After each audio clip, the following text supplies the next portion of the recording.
അറബി ഭാഷയിൽ തന്നെ ഇനി നമുക്ക് ബന്ധപ്പെട്ടുകൊണ്ട് അതിലെ നസ്ർ, ഷിർ ഈ രണ്ട് വിഭാഗങ്ങളാണ് ജാഹിലിയ കാലഘട്ടത്തിൽ പ്രധാനമായിട്ടുണ്ടായിരുന്നത്. പക്ഷേ ജാഹിലിയ കാലത്ത് നസ്ർ അന്ന് നിലവിലുണ്ടായിരുന്ന നസ്ർ ഏതൊക്കെ നോക്കൂ.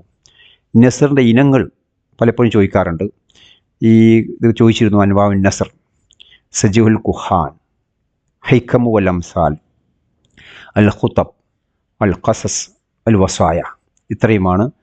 അപ്പോൾ ഇത് നമ്മൾ മനസ്സിലാക്കിയിരിക്കണം. ഇത് ഏതൊക്കെയാണെന്ന് മനസ്സിലാക്കി കഴിഞ്ഞാൽ ഇതിലില്ലാത്തത് ചോദിക്കും ചിലപ്പോൾ. ഉദാഹരണമായിട്ട് തൗഖിയാത്ത് ജാഹിലിയ കാലഘട്ടത്തിൽ ഇല്ലാത്ത ഒന്നാണ്, പിന്നീട് വന്ന ഒന്നാണ്. അതുപോലെ വേറെയും ചില കുറേ നസ്റുണ്ട്. അപ്പോൾ ഇന്നത്തെ റിവായ, മസ്രഹിയാത്ത് പോലെയുള്ള അതൊന്നും ഈ ജാഹിലിയ കാലഘട്ടത്തിൽ. അപ്പോൾ ജാഹിലിയ കാലഘട്ടത്തിൽ ഉണ്ടായിരുന്ന നസ്റുകൾ ഏതൊക്കെയെന്ന് പഠിച്ചു വെച്ചാൽ രണ്ട് ചോദ്യങ്ങൾക്കും ഉത്തരം നൽകാം. ഒന്ന്, ഉള്ളത് ഓപ്ഷനിൽ വരുമ്പോൾ നമുക്ക് തിരഞ്ഞെടുക്കാൻ സാധിക്കും, ഇല്ലാത്തത് ഓപ്ഷനിൽ വരുമ്പോൾ അത് നമുക്ക് കണ്ടെത്താൻ സാധിക്കും. ഇതിൽ നമുക്ക് പ്രധാനമായിട്ടും ഈ കാലഘട്ടത്തിൽ ഉണ്ടായിരുന്നത് ഖത്താബത്താണ്. ജാഹിലിയ കാലഘട്ടത്തിൽ ഉണ്ടായിരുന്ന ഖത്താബത്താണ്. അൽ ഖത്താബത്തു ഫിൽ അസ്റിൽ ജാഹിലി. ഖത്താബത്താണ് പ്രസംഗം നടത്തുള്ളൂ. കാനത്ത് ഫിൽ ജാഹിലിയത്തി നദവാത്തും. ഈ ജാഹിലിയ കാലഘട്ടത്തിൽ കുറേ നദ്വ ഉണ്ടായിരുന്നു. നദ്വാത്ത് എന്ന് ഉദ്ദേശിക്കുന്നത് നേരത്തെ പറഞ്ഞ ക്ലബ്ബുകൾ പോലെയുള്ള ദാറുൻ നദ്വ പോലെയുള്ള, നദ്വ എന്ന് ഉദ്ദേശിക്കുന്നത് അത്രേ ഉള്ളൂ, ഒരുമിച്ച്. എന്താണ് നദ്വത്തിൻ്റെ വിശദീകരണം ഇവിടെ കൊടുക്കുന്നു.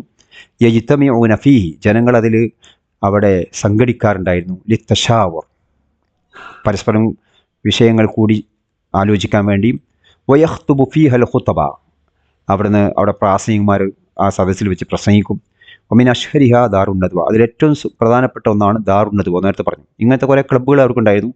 പ്രധാനമായുള്ള ഒന്ന് ദാറുൻ നദ്വ. ഈ ഒമിൻ അഷ്ഹരി ഖുതബായിൽ ജാഹിലിയ കാലഘട്ടത്തെ പ്രാസംഗികരിൽ ഏറ്റവും പ്രസിദ്ധനായിട്ട് അറിയപ്പെടുന്നത് പൊതുവെ അതിൽ ഇത്ലാക്കുന്ന പൊതുവെ ഖുസ്ബിൻ സായിദത്തുൽ ഇയാദി എന്നുള്ളതാണ്. അതുകൊണ്ട് നമുക്ക് ആദ്യം തന്നെ ഖുസ്ബിൻ സായിദത്തുൽ ഇയാദിയെ ഒന്ന് പഠിക്കാം. അദ്ദേഹവുമായിട്ട് ബന്ധപ്പെട്ട പ്രധാനപ്പെട്ട പോയിന്റ് എല്ലാവർക്കും അറിയുന്നതാണെങ്കിലും നമുക്കൊന്ന് പരിശോധിക്കാം. ഹുവ ഉസ്ഖുഫ് നജ്റാൻ. ഉസ്ഖുഫ് എന്നുള്ളത് ശ്രദ്ധിക്കണം. അത് നജ്റാനിലെ ഒരു ക്രിസ്തീയ പുരോഹിതനായിരുന്നു. വേണമെങ്കിൽ നസ്രാനി എന്ന് വേണമെങ്കിൽ പറയാം. ഒരു നസ്രാനിയായ ഒരു നജ്റാനിലുള്ള ഒരു പുരോഹിതനായിരുന്നു. അപ്പോൾ ഹക്കീമുൽ അറബികളുടെ പൊതുവെ ഹക്കീം എന്നറിയപ്പെടുന്ന ഒരു തത്വജ്ഞാനി എന്നറിയപ്പെടുന്ന ആളാണ്. അപ്പോൾ ഹക്കമു, ചില വിഷയങ്ങളിലൊക്കെ വിധി പറയുന്ന, തീരുമാനം പറയുന്ന ഒരു വിധികർത്താവായിട്ട് അറിയപ്പെടുന്ന ആളാണ്. പിന്നെ അദ്ദേഹം ഒരു ഖത്തീബായിരുന്നു. ഖത്തീബും ഷായിറും ജാഹിലിയും രണ്ടു യോഗ്യത കൂടിയുള്ള ആളാണ്. പ്രാസംഗികനാണ്, അതേസമയം കവിയും കൂടിയാണ്. അഷ്ഹറു ഖുതബാവിൽ അറബ്, ഈ ചോദ്യം ചോദിച്ചാണ് അറിബികളിൽ ഏറ്റവും പ്രസിദ്ധനായ ഒരു ഖത്തീബായിരുന്നു ഇദ്ദേഹം. പിന്നെ അദ്ദേഹത്തിന് മറ്റൊരു പ്രത്യേകത, ഹു അവ്വലു മൻ ഖതബ അല ഷുറഫ്, ഒരു ഉന്നത സ്ഥലത്ത്, ഉയർന്ന പീഠം. ഷുറഫ് എന്ന് പറയുമ്പോൾ പീഠം എന്ന് വേണമെങ്കിൽ പറയാം. ഒരു ഉയർന്ന സ്ഥലത്ത് വെച്ച് കയറി നിന്ന് പ്രസംഗിച്ച ആദ്യത്തെ വ്യക്തിയാണ്. അതുവരെ അറബികൾക്ക് അങ്ങനെ ഒരു പ്രസംഗവും പരിചയമില്ല. പ്രസംഗിക്കുമ്പോൾ തന്നെ ഒരു ഉയർന്ന പീഠത്തിൽ കയറി പ്രസംഗിക്കുന്ന ആദ്യത്തെ ആൾ ഇദ്ദേഹമാണ്. പ്രസംഗിക്കുമ്പോൾ അദ്ദേഹം സ്വീകരിച്ച ഒരു നിലപാട് എന്താണ്? വത്തക്ക അല സൈഫിൻ, ഒരു വാൾ ഊന്നിപ്പിടിച്ചാണ് അദ്ദേഹം സംസാരിച്ചിരുന്നത്. അവ്വലു മൻ ഖാല അമ്മാ ബഅദ് ഫിൽ ഖുത്ബ, തൻ്റെ പ്രസംഗത്തിൽ ആദ്യമായിട്ട് അമ്മാ ബഅദ് എന്നുള്ള പ്രയോഗം ഉപയോഗിച്ച് തുടങ്ങിയത് ഇദ്ദേഹമാണ്. അതുകൊണ്ട് ഇതൊക്കെ വളരെ ഇമ്പോർട്ടൻ്റ് ആണ്. ഈ കഴിഞ്ഞ വർഷം വരെ ചോദിച്ചിട്ടുള്ള ഒന്നാണ് അമ്മാ ബഅദ് ഉപയോഗിച്ച ആദ്യത്തെ ആളാണ്. പിന്നെ അദ്ദേഹത്തെ പ്രത്യേകിച്ച് പറയാനുള്ളത് കാരണം യുഅ്മിനു ബില്ലാഹ്, അദ്ദേഹം അള്ളാഹുവിൽ വിശ്വാസമുള്ള ആളായിരുന്നു. എന്ന് പറഞ്ഞാൽ ഈമാൻ, മുഅ്മിനായിരുന്നു. പക്ഷേ വയദ്ഉ ഇലൈഹി ബിൽ ഹിക്മത്തി വൽ മൗഇദ അൽ ഹസന, നല്ല തത്വങ്ങൾ ഉപയോഗിച്ചുകൊണ്ട് നല്ല ഉപദേശങ്ങൾ കൊടുത്ത് അള്ളാഹുവിലേക്ക് ജനങ്ങളെ ക്ഷണിച്ചിരുന്ന വ്യക്തി കൂടിയാണ്. വയുഖാലു അന്നഹു കാൻ നസ്രാനിയൻ, അദ്ദേഹം ഒരു നസ്രാനിയാണ് എന്നും പറയപ്പെടുന്നുണ്ട്. പക്ഷേ നമുക്ക് മനസ്സിലായിടത്തോളം അദ്ദേഹം നേരത്തെ പറഞ്ഞ ഉസ്ഖുഫ് എന്ന് പറഞ്ഞില്ലേ, നസ്രാനിയായിരുന്നു. ഖീല സമീഅഹു നബി സല്ലല്ലാഹു അലൈഹി വസല്ലം ഫി ഉഖാദ്, അദ്ദേഹത്തെക്കുറിച്ച് പറയപ്പെടുന്ന ഒന്ന്, റസൂൽ സല്ലല്ലാഹു അലൈഹി വസല്ലം ഇദ്ദേഹത്തിൻ്റെ പ്രസംഗം അദ്ദേഹത്തെക്കുറിച്ച് ഒക്കാതിൽ വെച്ച് കേട്ടു എന്നാണ്. അതൊരു ഖീലയാണ്. അസ്നാലി, അദ്ദേഹത്തെ പുകഴ്ത്തി പറഞ്ഞു എന്നുള്ളതും പറയപ്പെടുന്ന ഒരു വാചകമാണ്. റസൂൽ എന്ന് പറയപ്പെടുന്ന ഒരു വാചകതാണ് റഹിമല്ലാഹു ഖുസ്സിനെ അള്ളാഹു അനുഗ്രഹിക്കട്ടെ എന്ന് അദ്ദേഹം പറഞ്ഞു. പ്രവാചകൻ സല്ലല്ലാഹു അലൈഹി വസല്ലം ഇന്നി ല അർജു യൗമൽ ഖിയാമത്തി അൻ യുബഅസ ഉമ്മത്തൻ വഹദു, അന്ത്യനാളിൽ എല്ലാ സമുദായത്തെയും ഒന്നിച്ച് എഴുന്നേൽപ്പിക്കപ്പെടട്ടെ എന്ന് ഞാൻ ആഗ്രഹിക്കുന്നു എന്നൊക്കെ പ്രവാചകൻ സല്ലല്ലാഹു അലൈഹി വസല്ലം പറഞ്ഞു എന്ന് ഒരു ചരിത്രത്തിൽ കാണാൻ സാധിക്കും. ഏതായാലും വളരെ പ്രസിദ്ധമായ വളരെ പ്രധാനപ്പെട്ടൊരു പോയിൻ്റാണ് ഒമിൻ അക്വാലിഹി അയ്യുഹന്നാസ് ഇസ്മഉ വഉ. ഈ ജനങ്ങളെ നിങ്ങൾ ശ്രദ്ധിക്കുവിൻ, നിങ്ങൾ കേൾക്കുവിൻ. ഇസ്മാവ് നിങ്ങൾ കേൾക്കുവിൻ, വഉ വഅന ശ്രദ്ധിച്ചു എന്നാണല്ലോ. ഇന്നഹു മൻ ആഷമാത് ഒമൻ മാതഫാത്ത് വക്കുല്ലുമാഹു ആത്തിനാത്ത്. ഈ പ്രസംഗം, പ്രസിദ്ധമായ പ്രസംഗം ആരാണ് നിർവഹിച്ചത് എന്നുള്ളത് ചോദിച്ചിട്ടുണ്ട്. ഇന്നഹു മൻ ആഷമാത്, ജീവിച്ചിരിക്കുന്ന ആളുകളൊക്കെയും മരിച്ചിട്ടുണ്ട്, ജീവിച്ചാൽ മരിക്കും. ഒമൻ മാതഫാത്ത്, മരിച്ചാലോ ഫാത്ത, അവൻ നഷ്ടപ്പെട്ടത് തന്നെയാണ്. വക്കുല്ലുമാഹു ആത്തിനാത്ത്, വരാനുള്ളതൊക്കെ വരും. ഇങ്ങനെ ഈ പ്രസംഗത്തിൻ്റെ ഒരു ഭാഗമാണ് ഇവർ കൊടുത്തിട്ടുള്ളത്. അതുകൊണ്ട് ഇത് നമ്മൾ ശ്രദ്ധിക്കണം. ഈ പോയിന്റുകളൊക്കെ ഇദ്ദേഹമായിട്ട് ബന്ധപ്പെട്ട വളരെ പ്രധാനപ്പെട്ട പോയിന്റുകളാണ്. രണ്ടാമത് ഈ പ്രസംഗ മേഖലയിലേറ്റവും അറിയപ്പെട്ട ആൾ അംറു ബിൻ മഅദി യക്രിബ് അസുബൈദി എന്ന് പറയുന്ന ആളാണ്. ഫാരിസുൽ യമൻ. അദ്ദേഹം യമനിലെ ഒരു ഫാരിസായിരുന്നു. ഫാരിസ് എന്ന് ഉദ്ദേശിക്കുന്നത് ഒരു കുതിര പടയാളി, അശ്വഭടൻ എന്ന് വേണം പറയാം. ഖതീബുൽ അറബ്, അറബികളുടെ പ്രാസംഗികനായിരുന്നു. ബത്തലുൽ ഖാദിസിയ യുദ്ധത്തിലെ ഒരു ഹീറോ ആയിരുന്നു അദ്ദേഹം. ഖാദിസിയ യുദ്ധം നടക്കുന്നത് ഉമർ ഖത്താബിൻ്റെ കാലഘട്ടത്തിലാണ്, പിൽക്കാലത്താണ്. എങ്കിലും ആ യുദ്ധത്തിൽ അദ്ദേഹം പങ്കെടുത്തിട്ടുണ്ട്. അദ്ദേഹം ജാഹിലിയത്തിലും ജീവിച്ചിട്ടുണ്ട്, ഇസ്ലാമിക കാലഘട്ടത്തിലും ജീവിച്ചിട്ടുണ്ടെന്ന് അർത്ഥം. ഇഷ്തഹറ ബിൽ ബസ്, വളരെ ധീരത കൊണ്ട് അറിയപ്പെട്ട ആളാണ് അദ്ദേഹം. അപ്പോൾ ഈ പ്രത്യേകം ഹൈലൈറ്റ് ചെയ്ത് കൊടുത്തുള്ളത് അതുമായി ബന്ധപ്പെട്ട പലപ്പോഴും വന്നിട്ടുള്ള പോയിന്റ് തന്നെയാണ്. ലഖിയ നബിയ സല്ലല്ലാഹു അലൈഹി വസല്ലം, അദ്ദേഹം നബിയെ കണ്ടുമുട്ടി. ഫ അസ്ലമ ഹുവ വഖൗമു, അദ്ദേഹത്തിൻ്റെ ജനതയും ഇസ്ലാമിലേക്ക് വന്നു. തബൂക്ക് യുദ്ധം കഴിഞ്ഞ് മടങ്ങി വരുമ്പോഴാണ് കണ്ടത് എന്നൊക്കെ ചരിത്രത്തിൽ കാണാൻ സാധിക്കും. സുമർത്തദ്ദ, പിന്നെ അദ്ദേഹം മുർത്തദ്ദായി, ഇസ്ലാമിൽ നിന്ന് പുറത്തുപോയി. സുമർജ അലി ഇസ്ലാം, വീണ്ടും ഇസ്ലാമിലേക്ക് തന്നെ മടങ്ങി വന്നു. വജാഹദ ഫീ സബീലില്ലാഹി ഹഖ ജിഹാദി, അള്ളാഹുവിൻ്റെ മാർഗത്തിൽ നല്ല യുദ്ധത്തിൽ അദ്ദേഹം ഏർപ്പെടുകയും ചെയ്തു എന്ന് ചരിത്രം പറയുന്നു. ഷഹിദ ഹർബൽ ഖാദിസിയ വ ഉംറു അലാ മാ ഖീല 110 സന ആമൻ, 110 വയസ്സുള്ള സമയത്താണ് അദ്ദേഹം ഈ ഖാദിസിയ യുദ്ധത്തിൽ പങ്കെടുത്തത് എന്നൊരു റിപ്പോർട്ടുണ്ട്. എന്ന് പറഞ്ഞാൽ ഏറെ പ്രായം ചെന്നതിന് ശേഷമാണ്. അത്രയും അദ്ദേഹത്തിന് ഈ യുദ്ധത്തിൽ അദ്ദേഹത്തിന് താല്പര്യം കാണിച്ചിരുന്നതാണ്. വതൂഫിയ ഫി അവാഖിരി ഖിലാഫത്തി ഉമർ റളിയല്ലാഹു അൻഹു, അദ്ദേഹം മരിക്കുന്നത് ഉമർ ഖത്താബിൻ്റെ ഖിലാഫത്തിൻ്റെ അവസാന കാലഘട്ടങ്ങളിലാണ്. ഒമിൻ അക്വാലിഹി അമാമ കിസ്റ അനൂഷിർവാൻ, അനൂഷിർവാൻ്റെ മുമ്പിൽ വെച്ച്, കിസ്റ അനൂഷിർവാൻ മുമ്പിൽ വെച്ച് അദ്ദേഹം പ്രസംഗിച്ച ഒരു പ്രസംഗം വളരെ പ്രധാനമാണ്.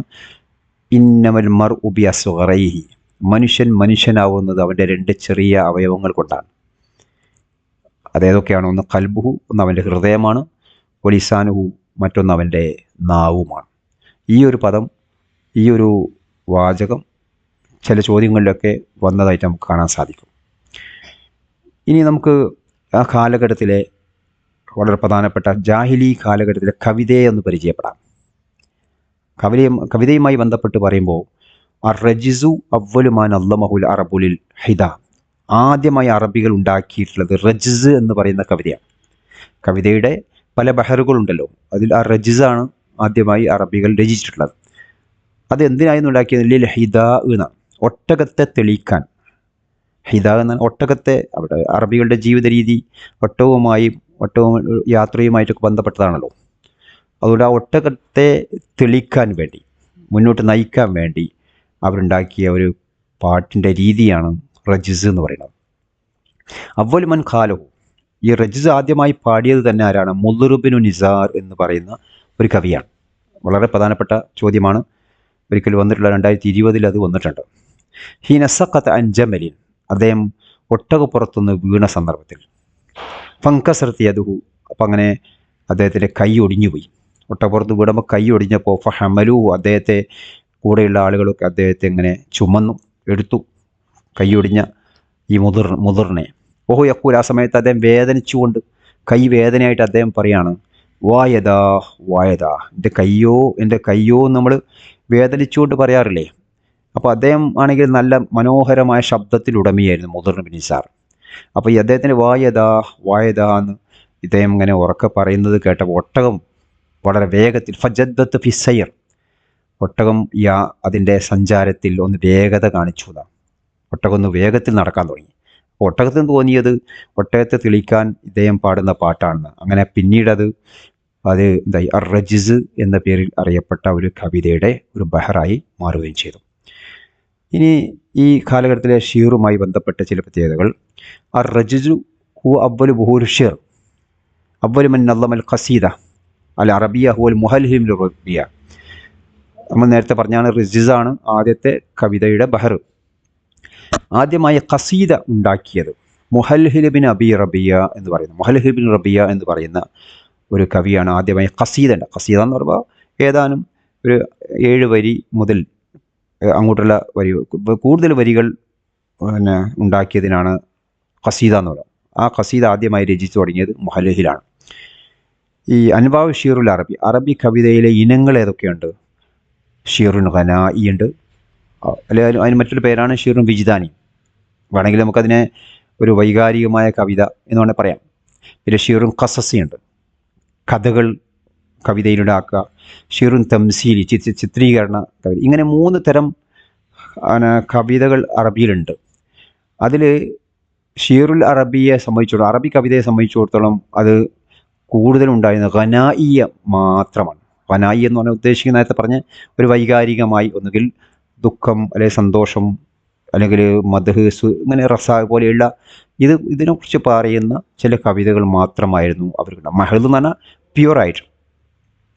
പിന്നെ അൽ ഇബ്തിദാഉ ബിദിക്രിൽ അത്തുലാൽ വദ്ദിയാർ മിൻ മുമൈസാത്ത് ഷീറിൽ അറബി. ജാഹിലിയ കവിതയുടെ ചില പ്രത്യേകതയിൽപ്പെട്ടാണ് അൽ ഇബ്തിദാഉ ബിദിക്രിൽ അത്തുലാൽ, അത്തുലാലുകളെ പറഞ്ഞുകൊണ്ട് തുടങ്ങുക എന്നുള്ള. കവിത ആലപിക്കുമ്പോൾ പൊതുവെ അറബികൾ അത്തുലാലുകൾ കൊണ്ടാണ് തുടങ്ങുക. അത്തുലാൽ എന്ന് പറഞ്ഞാൽ അതിൻ്റെ അർത്ഥം ഈ പൂർവികരായ ആളുകൾ താമസിച്ചിരുന്ന ആ വീട്, അതിൻ്റെ പരിസരം, അതിൻ്റെ അവശിഷ്ടങ്ങളാണ് അത്തുലാൽ എന്ന് പറഞ്ഞാൽ. വദ്ദിയാർ, അവർ താമസിച്ചിരുന്ന വീടുകൾ. സാധാരണ അറബികളുടെ ജീവിത രീതി അങ്ങനെയാണല്ലോ. സ്ഥിരമായ ഒരു സ്ഥലത്ത് അവർ താമസിക്കൂല. അവർ കുറച്ച് വെള്ളം എവിടെയുള്ളത് ആ വെള്ളത്തടാകത്തിൻ്റെ ചുറ്റും കുറച്ച് കാലം താമസിക്കുമ്പോൾ വെള്ളം വറ്റിക്കഴിഞ്ഞാൽ മറ്റൊരു സ്ഥലത്തേക്ക് പോകും. അപ്പോൾ ആ പോകുന്ന ആളുകൾ അവിടെ വിട്ടേച്ചു പോയ അവശിഷ്ടങ്ങളെയാണ് അത്തുലാൽ എന്ന് പറയുന്നത്. അവിടെ അവരുണ്ടാക്കിയ വീടുകൾ ഉള്ളതുണ്ടെങ്കിൽ അതിന് ദിയാർ എന്ന് പറയും. അപ്പോൾ അതിനെ ചുറ്റിപ്പറ്റിയിട്ടാണ് അവരുടെ കവിതകൾ രൂപപ്പെടുന്നത്. അപ്പോൾ അതൊരു പ്രത്യേകതയാണ്. അങ്ങനെ അതായിരിക്കും തുടങ്ങുക. ഇപ്പോൾ ഇമ്രുൽ കൈസൊക്കെ ഖിഫ നബിക്ക് മിൻ ദിക്ര വ ഹബീബി മൻസിലി എന്ന് പറഞ്ഞതുപോലെയുള്ള അതൊക്കെ ചില അവശിഷ്ടങ്ങളാണ്. ഇത് കഴിഞ്ഞ വർഷം ചോദിച്ചിട്ടുള്ള ഒന്നാണ്. മുമൈസാത്ത് ഷീറുൽ ജാഹിലിയിൽപ്പെട്ട ഒന്നാണ് ഇത്. അൽ ഇബ്തിദാഉ ബിദിക്രിൽ അത്തുലാൽ വദ്ദിയാർ. അത് ജാഹിലി കവിതയുടെ മാത്രം പ്രത്യേകതയാണ്, മറ്റ് ഇസ്ലാമിക കാലഘട്ടത്തിലോ അത് മറ്റു കാലഘട്ടത്തിലുള്ള ഒരു പ്രത്യേകതയല്ല. ഇനി ഈ കവിതയുടെ ലക്ഷ്യങ്ങൾ എന്തൊക്കെ വരുന്നത്? അൽ അഖറാദ്, അൽ ഫഖറുണ്ട്, വസ്ഫ്, ഗസ്ല്, മദ്ഹ്, റസ, അൽ ഹജ, അൽ ഖംർ, അസ്സുഹുദ്, അൽ ഹൈക്മ. ഇതൊക്കെ ഇതിൻ്റെ ചില ലക്ഷ്യങ്ങളാണ്. ഈ ചില ആളുകൾ ഫഖറിന് വേണ്ടി പാടും, അതുപോലെ വസ്ഫിന് വേണ്ടി പാടാറുണ്ട്, ഗസൽ പാടാറുണ്ട്, മദ്ഹ്, റസാ, ഹജ, ഖംർ, സുഹുദ്, ഹിക്മത്ത്. തൂജദു അഗ്റാദുൻ കസീറ ഫീ ഖസീദ വാഹിദ. ചിലപ്പോൾ ഒരു ഖസീദയിൽ തന്നെ വിവിധ ലക്ഷ്യങ്ങളുണ്ടാവും. ഒരേ ലക്ഷ്യത്തിന് മാത്രം പാടുന്ന കവിതകളല്ല ഉണ്ടാവുക. അതായത് മദ്ഹാണ് ലക്ഷ്യമെങ്കിലും പക്ഷേ അതിൻ്റെ കൂടെ അതിൽ ഗസൽ ഉണ്ടാവാം, ഫഖർ ഉണ്ടാവാം, ഖംർ ഉണ്ടാവാം. അങ്ങനെ ഒരു കവിതയിൽ തന്നെ വിവിധ ഈ വിഷയങ്ങൾ അവർ ഉൾപ്പെടുത്താറുണ്ട്. ഇനി ഇതിൻ്റെ ഒരു പ്രത്യേകത, അറബി കവിതയുടെ മറ്റൊരു പ്രത്യേകത എന്താ? ജാഹിലി കവിതയുടെ പ്രത്യേകത ഒന്ന് അസ്വിദുഖ്, സത്യസന്ധമായിരിക്കും അവരുടെ കവിതകൾ എന്നുള്ള, കളവ് പറയില്ല. വൽ വുളൂഹ്, വ്യക്തതയുണ്ടാവും. ഫി തസ്വീറിൽ ആതിഫ, വികാരത്തെ ചിത്രീകരിക്കുന്നതിൽ വ്യക്തതയുണ്ടാവും. തംസീലി ത്വബിയ, പ്രകൃതിയെ ചിത്രീകരിക്കുന്നതിലേക്ക് വളരെ വ്യക്തമായ രൂപത്തിൽ പറയും. ഭാവന കലർത്തി പറയില്ല, ഉള്ളതുപോലെ പറയാം. അതാണ് അവരുടെ ഇന്നത്തെ പോലെ സിംബോളിസമോ അതുപോലെ വേറെ ഏതെങ്കിലും രൂപത്തിലുള്ള റംസിയത്ത് അല്ലേ, അങ്ങനെ ഏതെങ്കിലും പ്രതീകാത്മകമായിട്ടൊന്നും പാടില്ല. ഉള്ളതുപോലെ വാക്കിയത്ത്, റിയലായിട്ട് അവർ പാടും എന്നുള്ളതാണ്. ഈ കവിത ഏറ്റവും കൂടുതൽ പ്രചാരത്തിൽ വന്നത് എങ്ങനെ?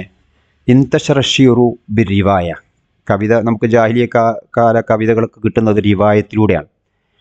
അഷ്റഫഹി, അതന്നെ എഴുതി വെച്ചതല്ല, ഷഫഹിയത്ത്, വാചികമായിട്ടുള്ള എന്ന് പറഞ്ഞാൽ നമ്മൾ ഒരാൾ പറയും, അത് മറ്റൊരാൾ നാവിലൂടെ വേറെ കേൾക്കും, എഴുതി വെക്കുക ഇല്ല, മനഃപ്പാടമാക്കും എന്നുള്ളല്ലാതെ ഷഫഹിയത്ത് എന്ന് പറഞ്ഞാൽ നമ്മുടെ ഓറലായിട്ടാണ് വരുന്നത്.